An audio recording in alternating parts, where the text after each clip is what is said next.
자, 네 단락으로 나누어져 있죠? 3번 지문. 그러면 네 단락이니까 우리는 또 뭘 예상하겠어? 마지막 단락에 요약 결론이 있겠구나 라는 생각을 먼저 해야겠죠? 자, 그리고 이제 문제를 먼저 보자. 1번, 이 글을 쓴 필자의 목적은? 이라고 나왔네요. 필자의 목적, 왜 이 글을 썼는지. 2번 문제, 우리가 이제 시험 보기 전에는 문제를 빨리 봐야 돼요. 보기는 보지 말고. 자, 어서는, 작가는 러셀의 철학에 대한 정의를 무엇으로 묘사하고 있느냐. 데퍼니션 밑줄 보세요. 저자는 러셀의 철학에 대한 정의를 무엇으로 묘사하고 있는가? 러셀의 철학을 정의하는 얘기가 나오겠죠.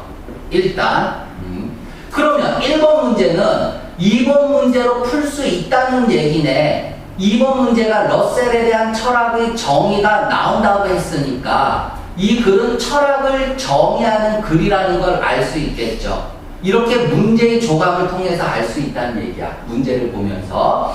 자, 3번. 작가에 따르면 철학은 신학과 비슷하다. 뭐라는 점에서? 이 글에서는 철학과 신학의 유사점이 나오겠구나 라는 걸 알 수 있겠죠. 그러면 신학과 과학은 비슷한 개념이에요? 반대 개념이에요? 반대 개념이니까 3문단 첫 번째 줄이 on the other hand가 나온 거죠. 그죠? 자, 이런 것들을 이제 생각하라는 얘기야. 4번은 철학은 과학의 특징을 지니고 있다. 즉, 철학과 과학의 비교점도 나오겠네요. 처음에는 철학과 신학과 과학, 그 다음에는 on the other hand 나오면서 철학과 과학 이렇게 나온다는 얘기야. 신학과 과학, 철학과 과학 이렇게 나오는 거죠. 5번, 저자는 암시하고 있다. 철학을 공부한다는 한 가지 이점은 블랭크라고. 이점이라고 했죠. 그러면 저자는 철학을 공부해야 한다고 말하겠죠. 그치? 그게 마지막 단락이겠죠. 문제를 빨리 읽으면서 이 글 전체가 어떻게 흘러가겠구나라는 거를 좀 생각을 하고요. 형광펜이 필요합니다. 형광펜이 필요해요. 2가지 색깔이. 아니면 3가지 색깔일 수도 있어. 그래서 일단은 읽어가면서 형광펜으로 계속 이어갈 거예요. 1문단, 2문단, 3문단의 단어들을 어떻게 연관되는지. 자, 보자. 1문단부터 갑니다. 철학은 정의하기가 어려운 단어예요. 즉, 너무 어려워요. 그래서 정의하지 않겠어요. 이건 아니죠. 정의하기 어려운 단어니까 나는 정의하지 않겠다라는 글은 아니겠죠. 정의하기 위해서 그러면 뭘 해야 돼? 뭔가 끄집어내겠죠. 그쵸? 그러니까 정의하기가 어려운데 그렇다고 정의 안 할 수 없고 정의는 해야겠고 그럼 뭔가가 나온다는 얘기야. 그걸 정의하기 위해서.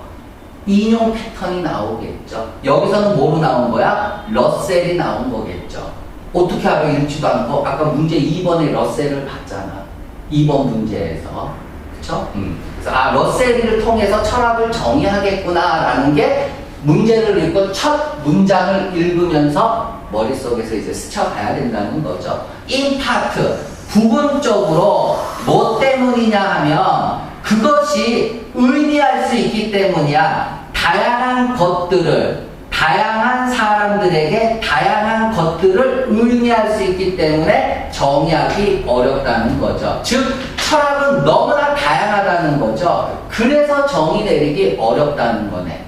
선생님이 영어를 여러분들한테 가르칠 때 이런 철학을 가지고 있다. 그렇게 교육을 시킨다. 이런 얘기 많이 들어봤죠?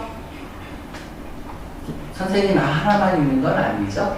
그치? 자, 그럼 쉬운 예로 TV 보면은 호떡 하나를 만드는 데에도 호떡 장사 사장님이 인터뷰하면 저는 이런 철학을 가지고 호떡을 만듭니다 그러잖아. 즉 정의가 없는 거예요. 어떻게 뭐 사람마다 다 다르기 때문에. 자, 버트랜드 러셀에게 나오네요. 인용 패턴으로.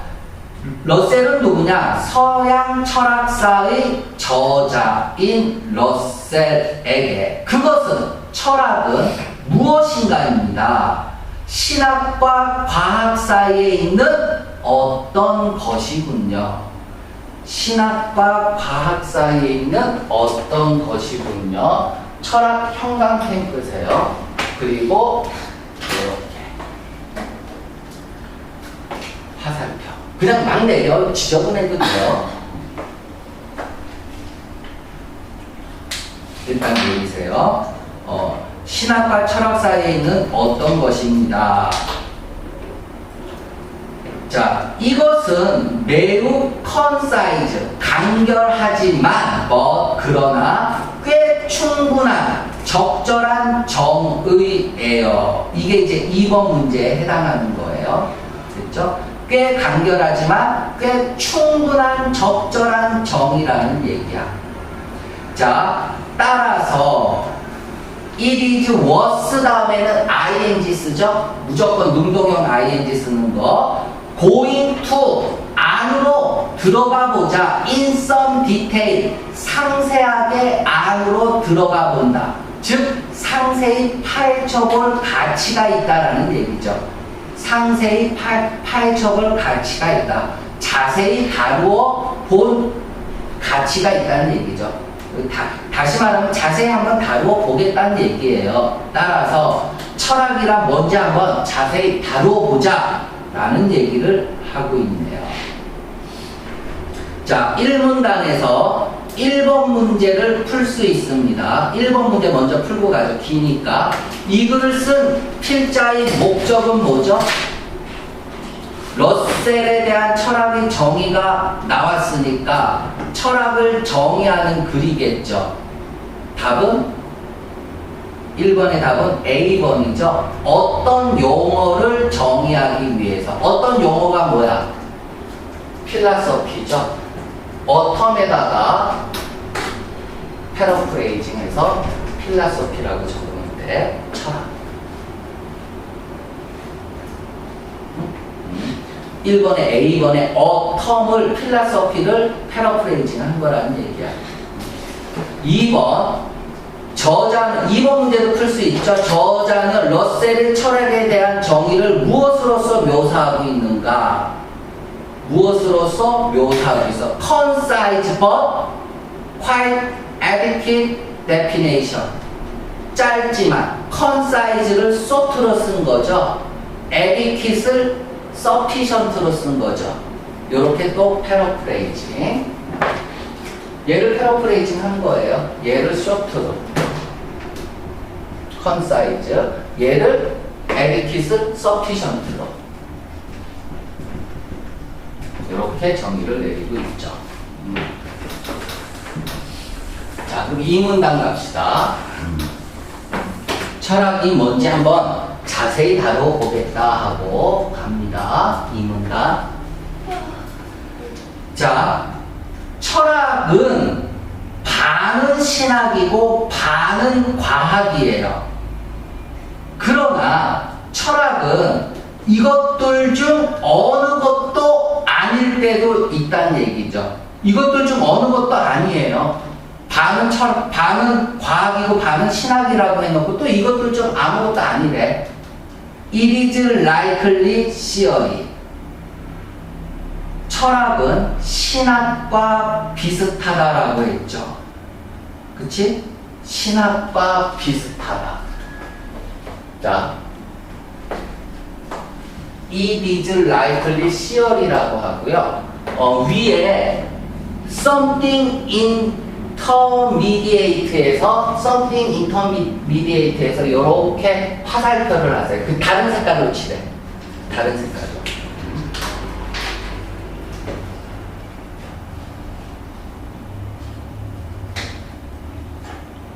무슨 색깔 칠했니?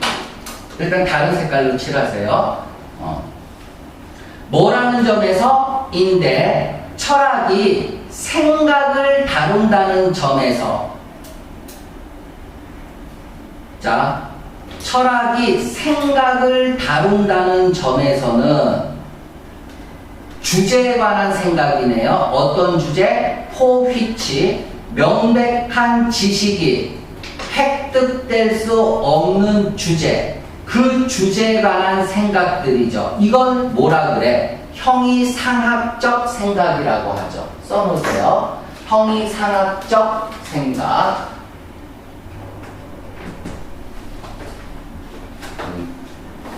명백한 지식이 획득될 수 없는 문제라고 해서 이게 형이상학입니다. 거기에 대한 생각이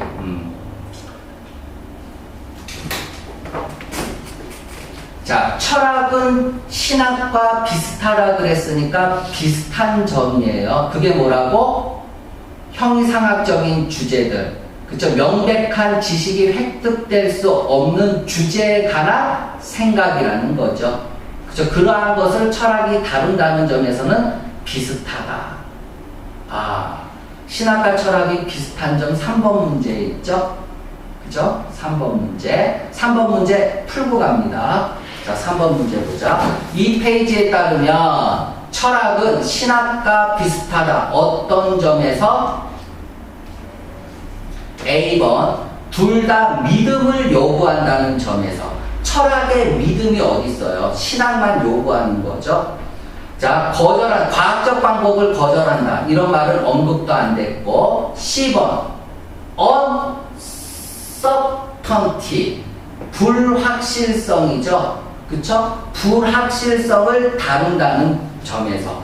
둘 다 불확실성을 다루는 거 맞죠? 왜? 확실한 지식이 얻어질 수 없다는 게 불확실성이잖아. 얘를 패러프레이징 한 거죠. 얘가 불확실성이에요. 이렇게 패러프레이징을 했다는 거죠. 그래서 답은 C번이 됩니다. 자, 그럼 다시 본문으로 넘어올게요. The question, 여기서부터 동격이죠. 질문입니다. 무슨 질문입니까? 인간을 위한 가장 고귀한 삶의 방식은 무엇인가? 라는 질문을 예를 들어보면 이러한 질문은 다시요. 인간을 위한 가장 고귀한 삶의 방식이 뭐냐라는 질문은 본질적으로 대답할 수 없는 거죠. 그러니까 사람마다 왜 기준이 다르기 때문에 신학은 뭡니까? 전통과 권위에 근거하여 기독교의 전통과 권위겠죠. 그렇죠? 그렇게 지어진 신학은 삶의 방식을 지적해준다. 그리고 단언합니다. 단언하겠죠? 그렇죠? 어떻게 단언해? This is it 이라고요. 자, 신학입니다. 여러분들 이제 신학의 색깔 다른 거로 칠했죠? 그쵸? This is it. 똑같은 색깔로 칠하고 화살표 하세요.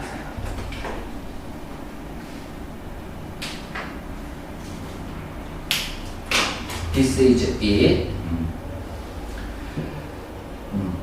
이게 바로 그거야. 이게 무슨 말이에요? 신학에서는 하나님 믿으면 돼. 어떻게 해요? 기도하면 돼. 그쵸? 이게 교리잖아. 도금하고. 그죠? 기독교 교리만 강조한다는 얘기야. This is it. 이게 바로 그거야. 만약 어떤 사람이 이 신학적 대답을 받아들이면 모두 다 괜찮아요. 여기는 아가 생략되어 있습니다. 모든 것이 very well, 괜찮다라는 얘기야. 그러니까 만약 어떤 사람이 이 신학적 대답을 받아들이면 괜찮아. 그러나가 숨어 있겠죠. 대부분의 사람들이 여기 있네 however 그러나 대부분의 사람들은 it to 감목 진목수도 있습니다. 그것을 어렵게 생각하죠. 뭘 어렵게 생각해? 자, 요거 이제 지문이 조금 어려운 학교들은 대부분 다 이렇게 써요. 동사 쓰고 목적어 쓰고 요 사이에 전치사 명사 집어넣습니다. 그래서 동사 쓰고 전치사 명사가 나오고 명사가 나오면 항상 이렇게 할 수 있어야 돼요. 받아들이는 것이 on pace, 신앙에 근거하여 종교의 대답을 받아들이는 것이 어렵다라고 생각해요. 이러한 사람들이 turn to 의지하는 거죠. 철학에 의지할지도 몰라요. 자, 그러면 철학과 신학의 공통점은 뭐죠? 형이상학적인 문제를 다룬다라는 거죠. 명백한 답이 없는 것들이죠. 형이상학적인 것은. 하지만 차이점은 뭐죠? 신학은 this is it 하면 끝나는 거야. 그런데 그렇게 전적으로 신앙하에서 그렇게 할 수 없는 사람들은 어떻게 할 거냐라는 거죠. 결국 철학에 의지할 수밖에 없다는 얘기예요. 오케이. 세 번째 문단 갑시다.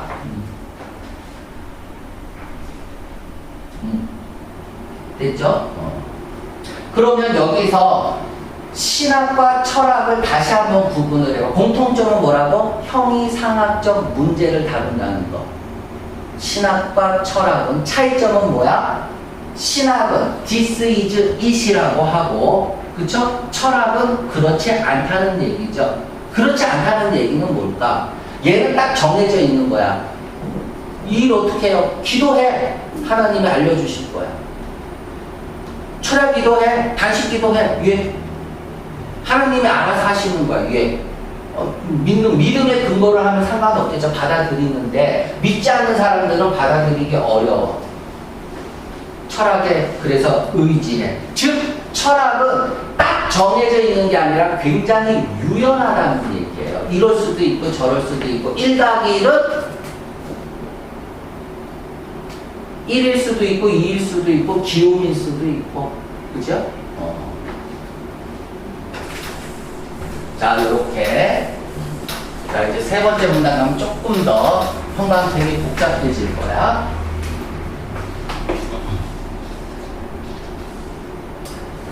On the other hand, 이 단락과, 그러니까 단락이 있는데 on the other hand가 나왔으면은 두 번째 단락과 세 번째 단락을 구분 짓는 거죠. on the other hand는 앞문장을 부정하는 게 아닙니다. 앞문장을 부정해서 나오는 것은 on the contrary예요. 얘는 앞문장을 부정하면서 나오는 거고 on the other hand는